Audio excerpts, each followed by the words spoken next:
Pertolongan kami datang dari Allah yang menjadikan langit dan bumi, yang tidak pernah meninggalkan pekerjaan tangannya, dan yang setia selama-lamanya. Turunlah kiranya atas kita anugerah dan damai sejahtera dari Allah Bapa kita, Tuhan Yesus Kristus. Amin. Kita angkat pujian untuk kemuliaan Tuhan. KPPK nomor 308.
Hari ini Tuhan telah kumpulkan kami kembali di rumah ini. Terlebih ada 11 keluarga yang hari ini secara khusus menghampiri Engkau dengan membawa anak mereka masing-masing untuk diserahkan kepada Allah, menerima sakramen perjamuan dan sakramen baptisan Bapa dalam surga, yang di dalam mereka, terlebih anak-anak ini, untuk menerima sakramen ini adalah aturan Tuhan. Tuhan sendiri yang akan pimpin dan berkati agar semua acara ini boleh sesuai dengan rencana dan kehendak-Mu. Ibadah hari ini kami percayakan karena kami hanya tujukan untuk Tuhan kami Yesus Kristus. Amin. Kita angkat kembali pujian untuk Tuhan 311 KPPK.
Markus 10 ayat 13 sampai dengan 16.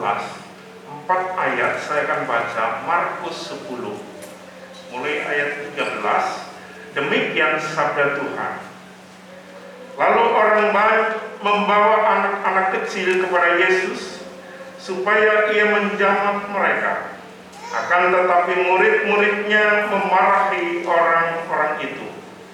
Ketika Yesus melihat hal itu, ia marah dan berkata kepada mereka, "Biarlah anak-anak itu datang kepadaku, jangan menghalang-halangi mereka. Sebab orang-orang yang seperti itulah yang mempunyai kerajaan Allah.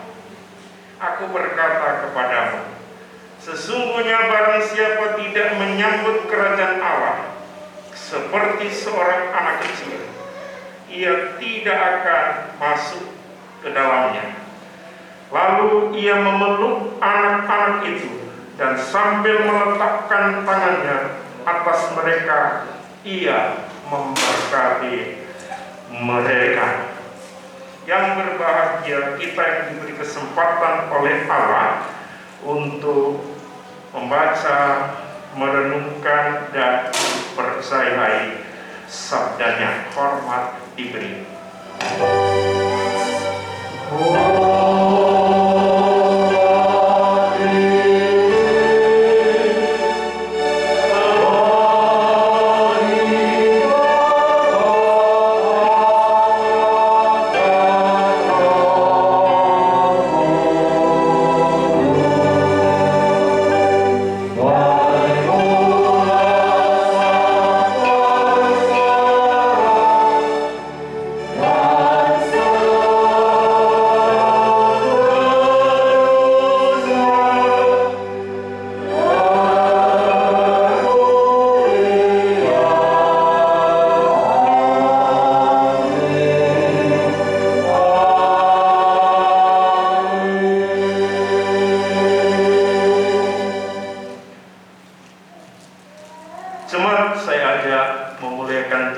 kembali dari KPPK nomor 295.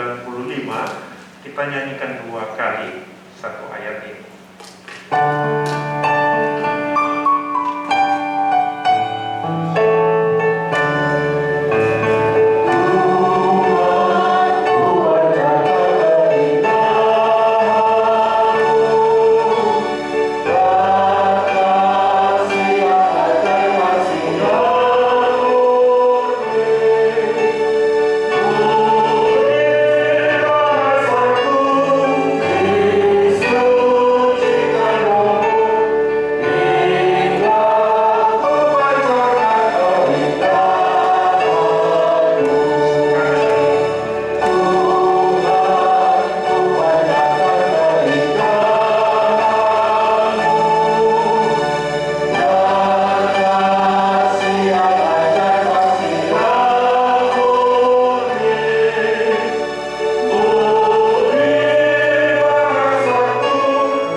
Jemaat yang dikasih Tuhan, hari ini kita akan melaksanakan sakramen baptisan. Apa itu sakramen? Supaya kita orang Kristen tidak hanya orang Kristen kita ikut baptis dan seterusnya. Secara khusus saya akan jelaskan sedikit tentang sakramen ini. Sakramen artinya itu adalah perbuatan kudus, sakramen yang ditentukan oleh Allah sendiri. Berkenaan apa? Dengan tanda-tanda aturan yang ditetapkan oleh Tuhan Yesus sendiri. Karena ditetapkan oleh Allah sendiri, maka sakramen tidak boleh ditambah dan tidak boleh dikurangi oleh gereja. Gereja tidak punya hak untuk menambah atau mengurangi sakramen. Perbuatan kudus tadi yang saya katakan arti sakramen itu hanya 2. Yang ditetapkan Allah hanya 2, yaitu perjamuan kudus dan baptisan kudus. Itulah sakramen yang ditentukan oleh Allah sendiri. Nilai-nilai sakramen itu sebesar apa sih? Bapak Ibu, sakramen itu sebagai tanda yang dapat dilihat, yakni tanda daripada Injil atau tanda daripada kabar baik. Itulah sakramen. Jadi kalau ditanya sakramen itu satu tanda di mana Allah menyatakan kasih-Nya, Allah memberikan Injilnya, berita sukacitanya kepada dunia. Itu lewat sakramen. Jadi boleh saya katakan bahwa sakramen itu Allah bicara, tetapi tidak ada suara. Tetapi pembicaraan Allah itu sangat-sangat nyata, bisa kita lihat. Misalnya perjamuan kudus. Perjamuan kudus itu sebenarnya Allah bicara kepada kita lewat roti dan anggur. Allah itu bicara.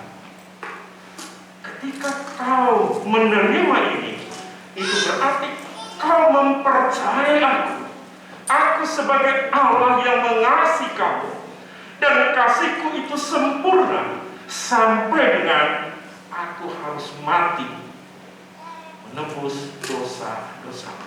Itu yang disampaikan Allah oleh sakramen perjamuan kudus. Maka tadi saya bilang, walaupun Allah tidak bicara dengan suara, tetapi ketika roti dan anggur itu kita terima, itu berarti kita mau menerima Injil yang Tuhan berikan kepada kita. Itulah nilai daripada sakramen. Kemudian yang kedua, sakramen sebagai meterai akan kasih karunia Tuhan. Ya, meterai tentang kasih karunia Tuhan. Itu baptisan kudus. Baptisan kudus itu meterai yang Tuhan berikan kepada orang-orang percaya. Tadi saya katakan sakramen Allah bicara tetapi tidak ada suara. Nah, dengan baptisan kudus Allah itu bicara kepada kita, yang membawa anak-anak kita yang juga percaya kepada Yesus, bahwa dengan perbuatan ini yang aku perintahkan ini, sejak saat itu ada perubahan status terhadap anak. Itulah sakramen. Saya jelaskan secara singkat. Kemudian, kalau begitu, apa baptisan itu yang sebenarnya? Kenapa kita orang Kristen membaptiskan anak kita? Bagi secara umum, ya, itu kan aturan gereja salah. Saya katakan sakramen, perjamuan kudus dan baptisan kudus bukan aturan gereja. Itu adalah aturan yang dibuat oleh Allah sendiri. Ya, jangan kita salah pengertian terhadap hal ini. Sekarang menjurus ke baptis, ya. Secara singkat saya jelaskan begini. Yang pertama, baptis itu adalah upacara peralihan. Itu yang arti pertama. Baptis itu upacara peralihan. Dia menggantikan upacara sunat di dalam perjanjian lama. Di dalam perjanjian lama, Allah memberi perintah kepada Abraham supaya Abraham dan anak cucu keturunannya disunat. Sebagai apa? Sebagai tanda perjanjian antara Allah dengan Abraham. Itu sebagai tanda. Kemudian kalau kita lihat apa sih sunat itu? Sunat sebenarnya Tuhan itu memberitahu bahwa di dalam dirimu Abraham, di dalam anak cucu dan keturunanmu itu ada dosa. Dan itu harus dibuang, dilepaskan. Maka itu artinya sunat harus ada. Sebagian dari tubuh manusia, yaitu kulitnya yang harus dipotong. Dan di sana keluarlah darah sebagai batas. Apa yang dipotong itu adalah gambaran daripada dosa. Dosa harus dipotong, dibuang, dan dibatasi dengan darah itu. Gambaran ini telah digenapi oleh Tuhan Yesus, bahwa semua manusia yang telah berdosa telah dipotong, dihapus dosanya oleh darah Kristus. Itulah sebabnya tadi saya katakan bahwa baptis itu sebagai peralihan dari sunat ke baptis. Setelah sunat ini digenapi oleh Tuhan Yesus, maka Tuhan Yesus akhirnya bukan memerintahkan sebagai tanda perjanjian itu sunat lagi, tetapi tetapi baptisan. Baptisan sebagai tanda, tadi saya peralihan. Peralihan apa? Ketika anak kita, ketika kita yang tadinya tidak percaya kemudian percaya dan dibaptis, dari situ ada satu peralihan keadaan kita. Kita yang tadinya ada di luar Kristus sekarang resmi menjadi anggota kerajaan Allah, anggota anak-anak Allah. Ini tanda perjanjian yang harus kita ngerti.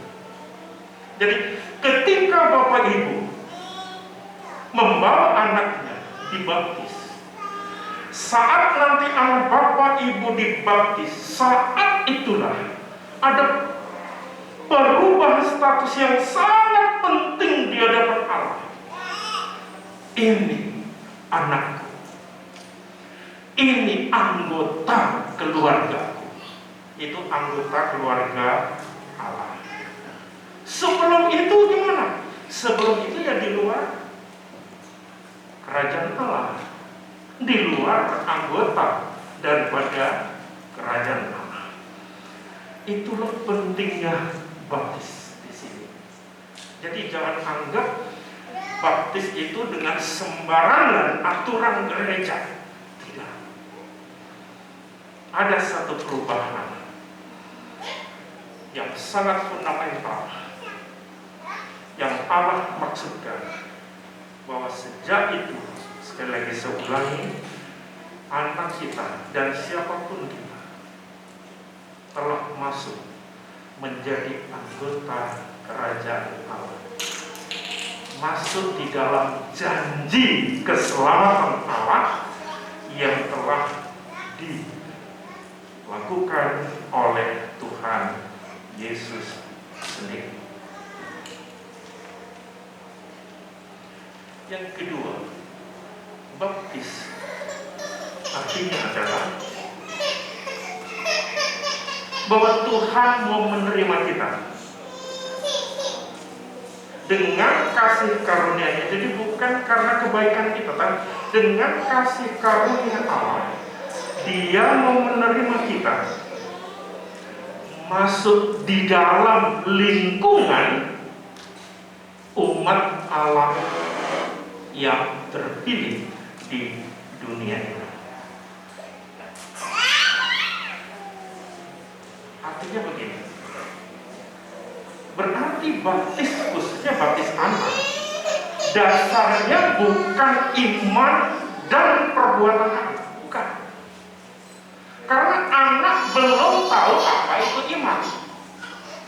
Anak belum tahu apa itu perbuatan yang baik, tidak. Baptis anak itu berdasarkan atas karunia Allah yang diberikan kepada anak. Jadi bukan karena dari anak itu kemudian ada tanggapan dari Allah, bukan. Baptis sebagai tanda anak kita telah menerima anugerah kasih karunia itu dari Tuhan. Itulah panggilan tentang baptis anak.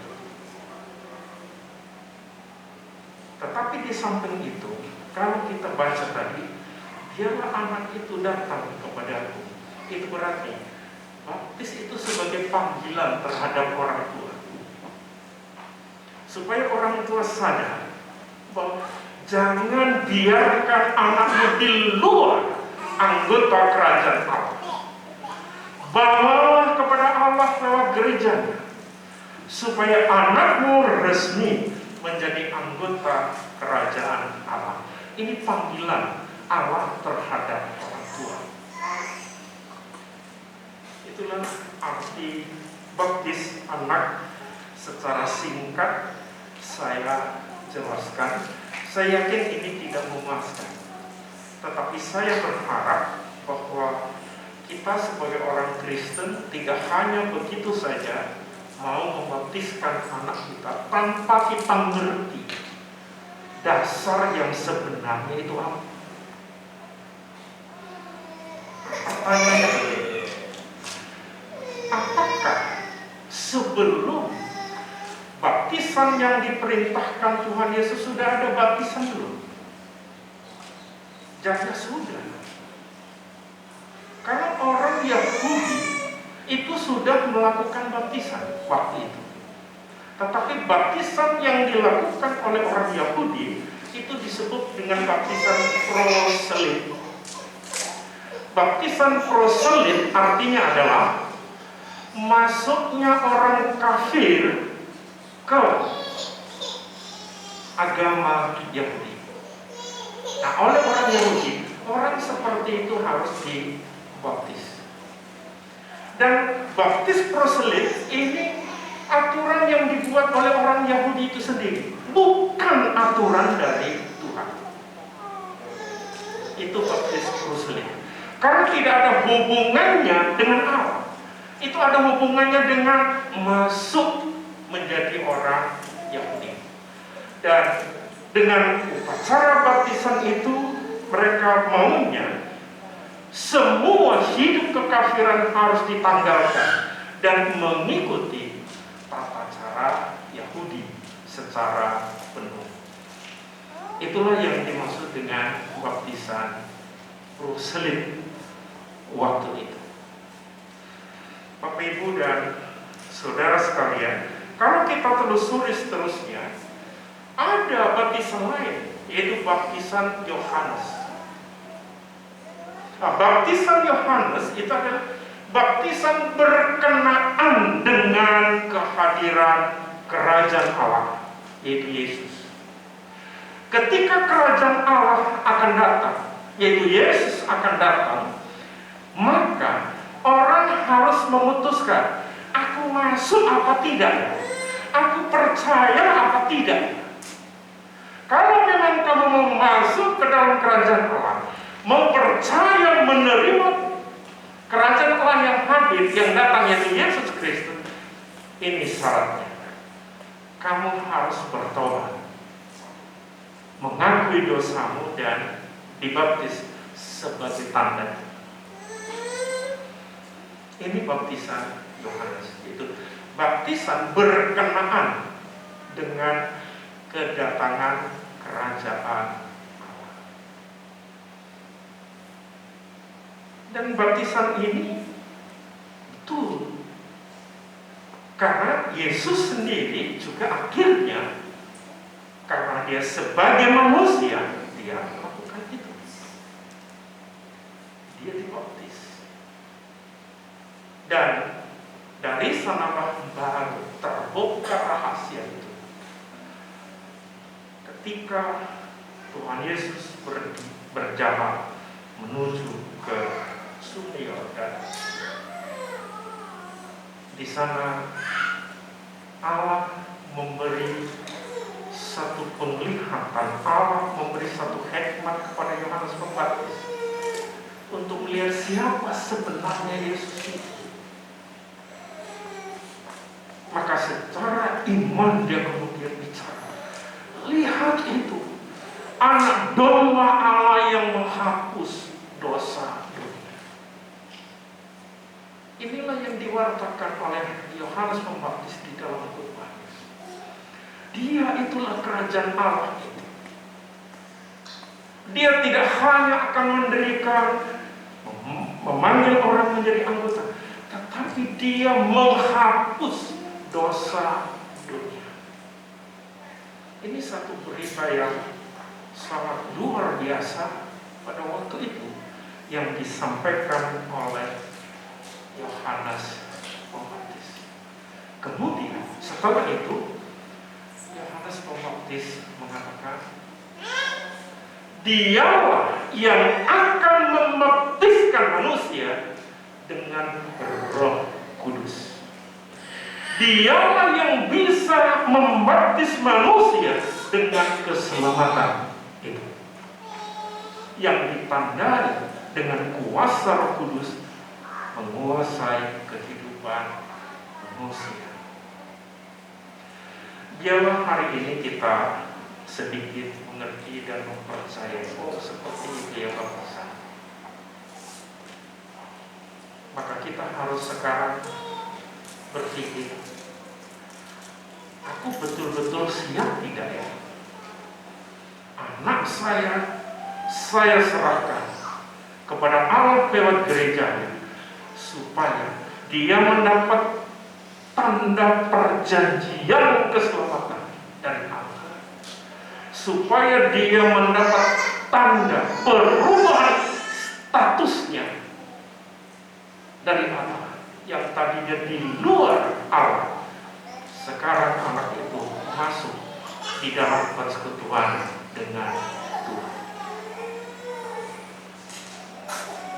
Kita harus bersyukur kalau anak kita pada saat ini secara resmi akan menjadi anak-anak Tuhan, menjadi anggota kerajaannya, menerima hidup yang kekal.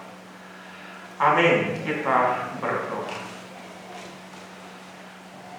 Terima kasih Bapak, sedikit kami mencoba men-sharingkan tentang sakramen juga baptisan anak. Kami berhenti berbicara, tapi biarlah Roh Kudus sendiri yang terus berbicara kepada jemaat-Mu, sehingga mereka membawa anak-anak untuk dibaptiskan bukan tradisi orang Kristen, tetapi adalah panggilan Allah untuk menerima kasih karunia. Terima kasih Tuhan Yesus. Amin. Nyanyikan bersama-sama. Amin.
Bapa kami di surga, dikuduskanlah namamu, datanglah kerajaanmu, jadilah kehendak-Mu di bumi seperti surga.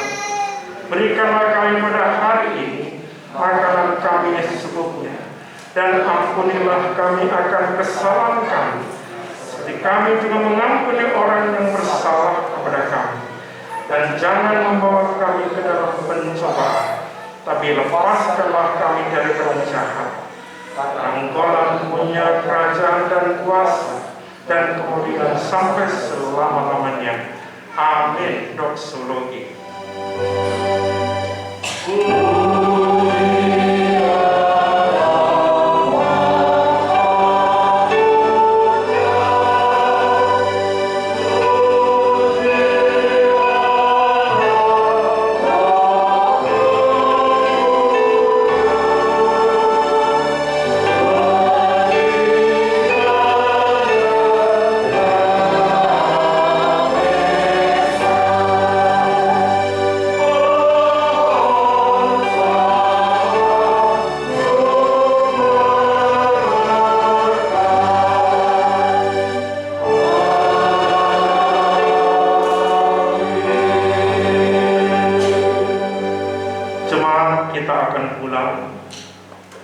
Kita percaya kepada sabdanya dan kita mohon berkat-Nya.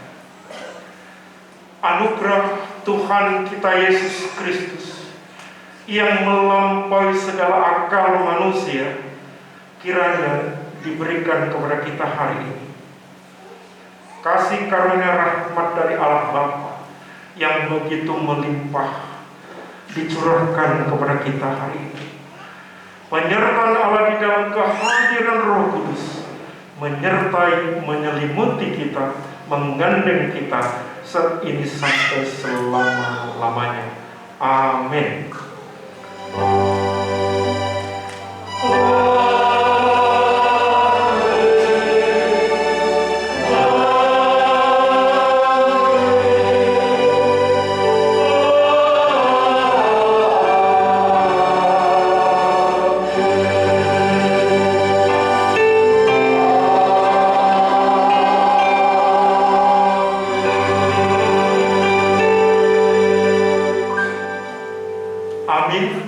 Tuhan memberkati kita.